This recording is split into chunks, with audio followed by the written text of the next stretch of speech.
Kemudian ada lagi konsep produksi rata-rata, average product, AP.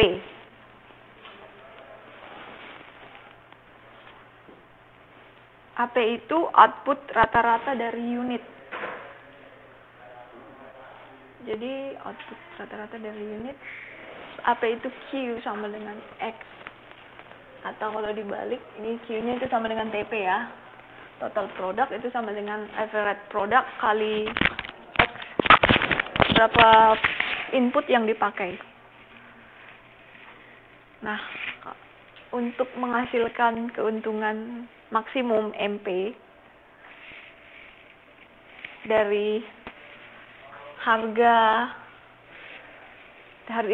input per harga output, PX per PQ. X-nya itu input, Q-nya itu output.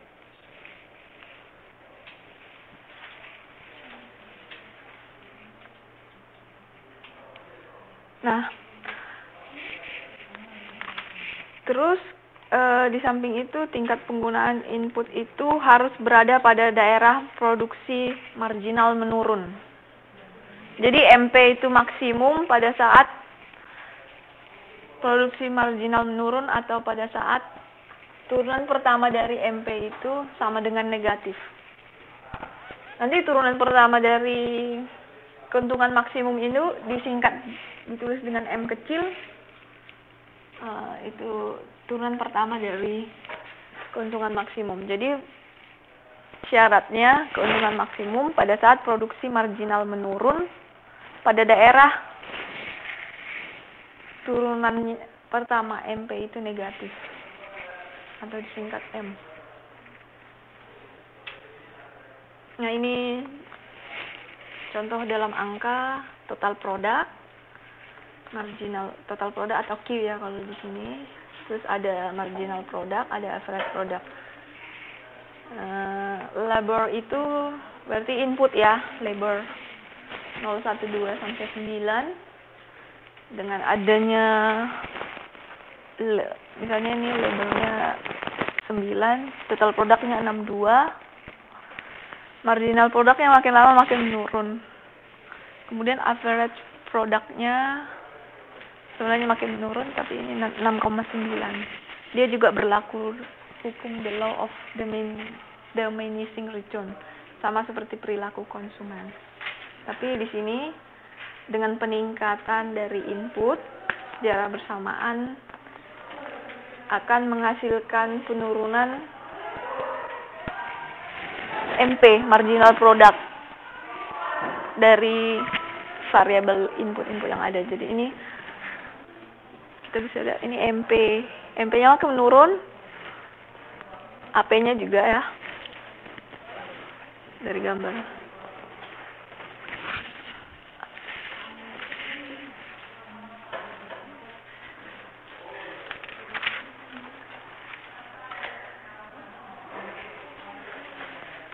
Ini contoh 84 di modul. Nah, perusahaan Sopongiro memproduksi satu jenis barang yang input variabelnya X. Output yang dihasilkan pada berbagai tingkat penggunaan input ditunjukkan dengan fungsi produksi Q sama dengan 75 tambah 5X kuadrat kurang 1/3 X pangkat 3. Jika harga input X yang digunakan itu PX ya, 2100 per unit, dan harga outputnya itu PQ sama dengan 100, berapa unit yang harus diproduksi oleh perusahaan agar keuntungan yang diperoleh maksimum. Syarat keuntungan maksimum apa? Harga input per harga output ya. Terus berapa produksi rata-rata AP ya? AP, average product. Pertama dicari dulu MP-nya itu sama dengan PX per PQ, maka dicari dulu MP-nya, turunan pertama dari fungsi Q dapat 10X kurang X kuadrat ya, ini langsung dimasukkan dalam persamaan 10X kurang X kuadrat sama dengan 2100 per 100. Dapat 21. Ini kita pindah ya, X kuadrat nih ya. Kurang 10X tambah 21. Masukkan dengan faktorisasi kuadrat. Kebetulan 21. Nah, itunya minus 10. Berarti 21, 7 kali 3, 7 tambah 3, 10 ya. Jadi X kurang 7, X kurang 3, X satunya 7, X 2-nya 3. Nah, kita mau cari marginal menurun, M-nya negatif ya. M-nya negatif dengan cara masukkan dalam MP, X1, X2. Dapatnya kalau X1-nya 7, dapatnya M-nya minus 4. Kalau pakai X2, dapatnya M-nya 4. Berarti kita pakai yang X1 itu 7. Jadi input yang digunakan 7 pilihannya. Kemudian ditanya average produksi rata-rata ya. Oh, sorry. Dari sini 7 unit kita bisa tahu berapa.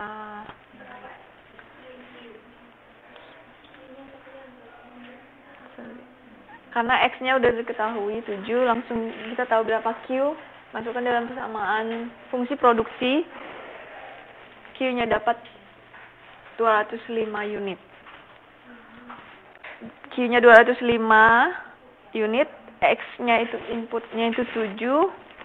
Average produknya bisa dari Q per X.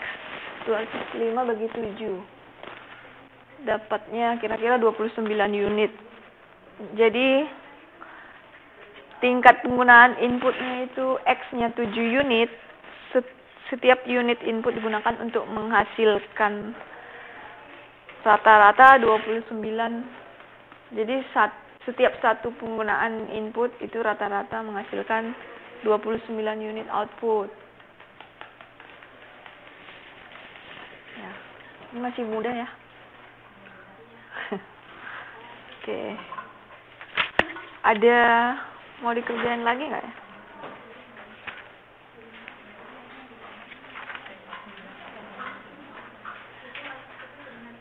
Tes formatifnya cuma 2 ya ini ya?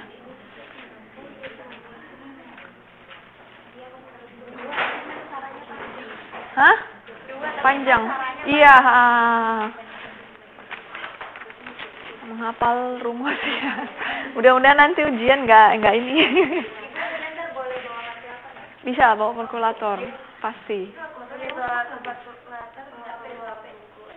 Iya, nggak boleh bawa buku. HP nggak boleh kayaknya.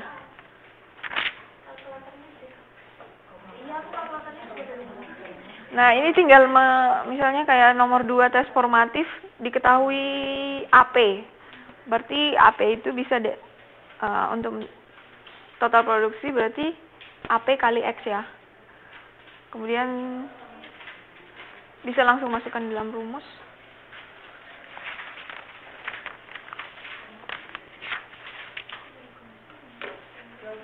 Oke. Ini pada kemana nih orangnya? Pada datang ya? Bisa datang jam berapa?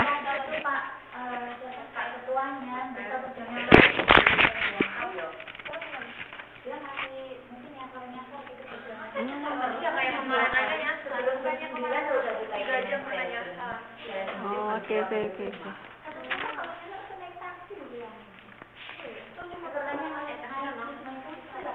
Oke. Lanjut deh.